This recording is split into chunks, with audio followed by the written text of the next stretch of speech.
Yeah, so we have a list of like static HTML sites, right? So what I would typically like, I think this is the Mm, best thing you should do, right?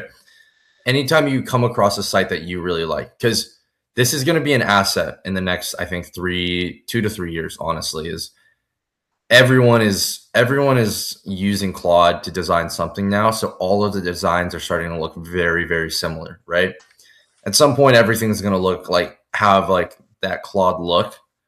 So unique web designs will be an asset. So what I would recommend is every site that you look at that like you think looks good and you like it from a design standpoint, go into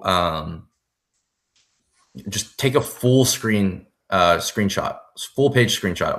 I'll like I use Awesome Screenshot because it gives you the option to capture the full page and say mhm, like break this down for me, give me a one-to-one design of this as a template, right? And then it should usually give that to you locally, and then you can just store all of those on GitHub, right? All of those different like static templates, and then just anytime you need it, you can just kind of fill in whatever you need. But then you can also even take it a step further and mix and match between your different templates. Um, that's the way to keep things fresh.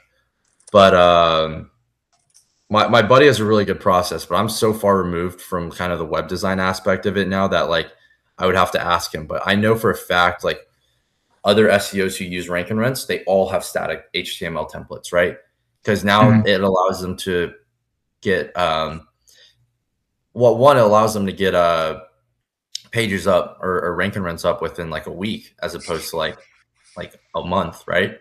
But also, once you kind of, I guess, build out a process for building out those silos for the service pages, you could eventually get to a process where you're like, this is my client, these are the keywords that they want to go after, these are the services, and then you run one process and it builds a mock skeleton page for you, and then you can run it through like checks and balances, like, or do all the mhm, internal links match up? Um, are all the page titles, do they include their target keyword, right? Does every page have more than 1,000 words of content? Does it, and then eventually all you're doing is just checking at the end and iterating. So I know for a fact that's the process we have now. I just don't have the details like into how specific each check is, right?